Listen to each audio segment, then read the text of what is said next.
السلام عليكم ورحمة الله وبركاته. دنمارك ayaan arkay wax hadeertaan malaa idinka dayn karo luuqada markastay ku xiran tahay page-kan Denmark markaa furto study in Denmark halkan waxaa ku yaal plan your studies qorshee waxbarashadaada home-ka waa waxa meel walba laga helo menuga halkan scholarship ku taal hoosta marka loo dego scholarship deeqaha waxbarasho sideen ku heli karaa deeq waxbarasho national European waxay siiyaan deeq waxbarasho ardayda ka imaanaysa wadamada kale internationalka ah oo doonaya inay Denmark wax ka bartaan ayagoo markaa heshiis la galaayo macadyada adigoo ah arday marti ah oo ka tirsan international double degree ama joint degree sameynayo not plus hadaa Nordic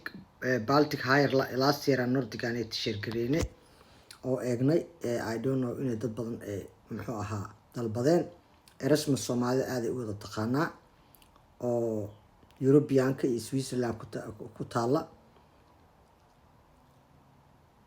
exchange programs ay bixisaa European Commission Erasmus Joint Master ay bixisaa Fulbright Denmark ka jiro halkaas asagana ka galaysa Danish government ayaa jiro scholarship highly qualified non EU ardayda aad u guuleysatay oo aqoonta ku fiican oo highly qualified ka ah ayaa la siinayaa marka wadankeena inuu ku jiro ma aqaan Danish State Education Support jiro halkan markaa marayno waxaan ku soo noqonaynaa menuga anaga waxaan doonaynaa scholarship halkaan aan taabanaynaa scholarship wayba noo joogtaa scholarship-ka marka programmadan aan mid fiirinaynaa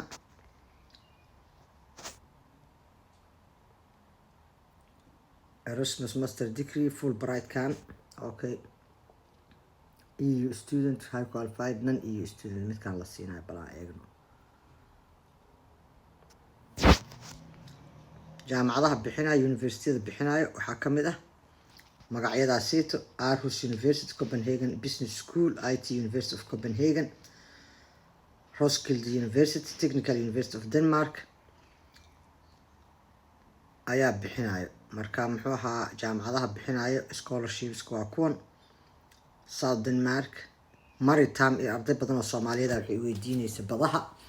Maritime ay qabaan because Nordic sanadkii hore waxaan soo sheegay waxaasay tababarada oo badda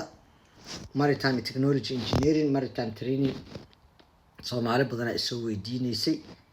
Business Academic marka halkan markaa marayso oo qofku wuxuu kala dooranayaa subjectigiisa for example hadaa hadeertaan Maritime kan doorano location-ka waxaa waaye grid-kaasiito ka fur Google Map halkaasaa ka eegan kartaa contactiga halkaasaa lagala soo xiriirayaa iskuulkan taariikhdiisa kaaga sheekeynayaan home page-kooda ayaan muxuu waxayna ka shaqeeyaan large sailing ships-ka maraakiibta iyo waxaasiitay ka shaqeeyaan how to apply waters deeqaha waxbarashada waa kuwan marka scholarship-ka haddaan tan taabano oo Maritime-ka ah sideen scholarship ku heli karaa bartii ugu soo celisay oo ka halka markaa marayna how to apply aan tageynaa how to apply sideen u codsan karaa markaa timaadid before you apply intaada soo codsanin waxaa lagu yiri waa inaad go'aansataa dugsiga sare ah ka soo baxday iyo course-ka soo qaadatay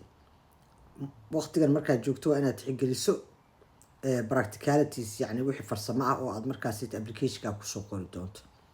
talaabada ugu horeysa waa inaad heshaa inaad ka mid noqotaa dadka la kulmaa shuruudaha lagu xiray hadda waxaa soo dalban kartaa bachelor professional bachelor academic general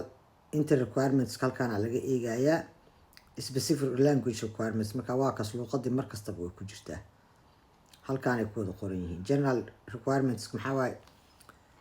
waa inaad u dhigantaa Danishka schoolkooda secondary school shahaadadooda academic professional degree hadaa haysato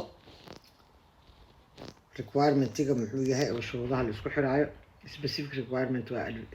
individual state qof walba waxay ku xiran tahay yani wuxuu baranayo markastana waxaa weydiinaya jaamacadaha way isku xiran yihiin wayna kala shuruudo badan marka jaamacadda aadayso ayaa shuruudaheeda raacaysa jaamacadaha gaarka halkan website-kooda ka eeg GP score laga rabaa luqadda maxaa ku xiran English proficiency may apply suurtagal waayaa lagu yiri marka meelahan ay kale way fiicanta inaa la isku ciriiriyo ama imtixaanaad loo geli karaa waxyaabaha muhiimka inaa xasuusnaato ay tahay يعني شروطها اللي Soomaalidu way ku daalayaan aad uma dhageystaan waxay rabaan toos in muxuu ahaa loo buuxiyo deadline waa 15 March waa la soo dhaafay 5 July ayaa hadana ku xigta 12 duhurnimo waa ka gaartaan waa kamid 5 July admission grade koodana average uu yahay jawaabtu waxaa helaysaa July 28 helaysaa okay halkan haddaan gadaal ugu soo noqono middan 5 July ayaa halkan ka apply gareynaya linkigaas aad taabanaysaa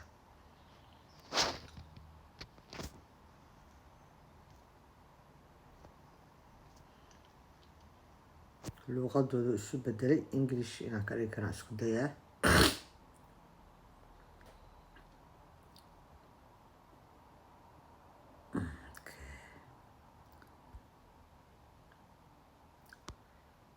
English ma qabo bahalka xunka afkooda waaye halkaas login-ka waaye halkaan inta waxaan u maleynaa inay tahay luqadii waa ii bedelmi laadahay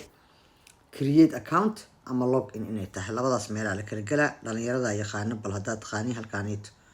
ha laga sii wado English ima noqonayso marka halkaan create account markaa dhahday sida loo buuxin jiray magacaaga geli academigaaga soo upload garee jaamacadaha dhan waa isku wada mid waxa uga baqaysiin aniga ma aqaan ardayda uga baqaan inay buuxiyaan qarnay sida loo buuxiyo application-ka idin sheegay oo xirma 15 March duhurnimada dadka aan Danish ku dhalanin oo doonayo muxuu ahaa waxbarasho halkaas waa login hadaa hore ugu lahayd application-kan oo aad dalkaanid wax hore uga apply gareysay password-kaaga email-kaaga gelini mid ID hadaa leedahay mala waa dalkooda laakiin email hadaa leedahay halkaan ay taagelinaysaa ku login gareynaysaa okay log in with email do you have Danish CPR number maya ayaa leedahay continue log in with your email lagu dhahay halkaan ayaa waxaa gelinaysaa email-kaaga hadda aniga email-kayga haddaan geliyo okay waa aragtaa email-kaygaan soo geliyey waxaan leeyahay halkaasaan taabana okay markaan taabto waxaa lagu leeyahay now you have a profile the link of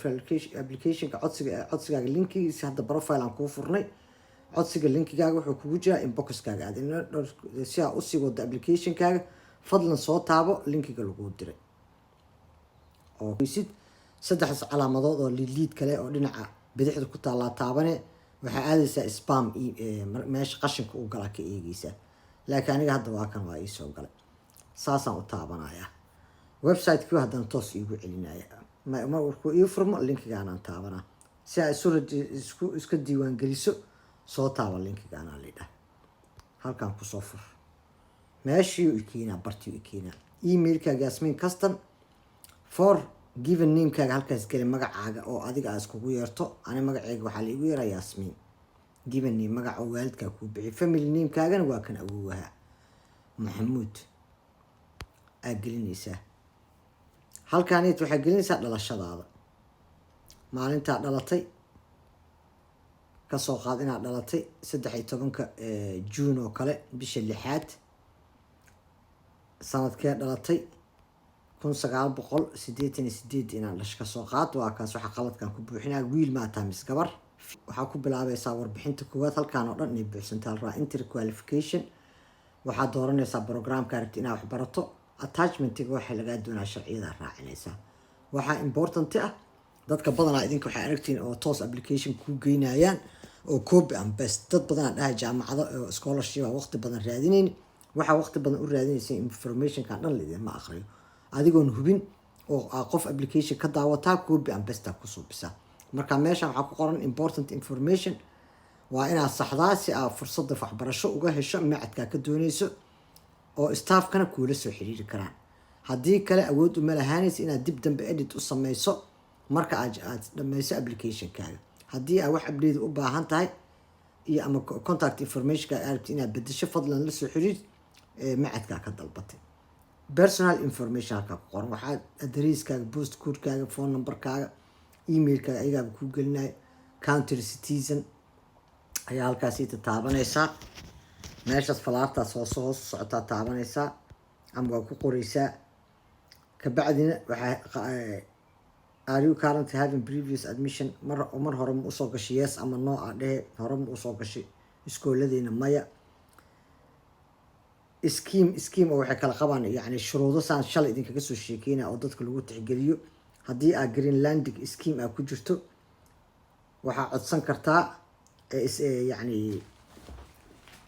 shuruudan aad ku dalban kartaa haddaa greenlandic taala. greenlandic annaga ma nihin,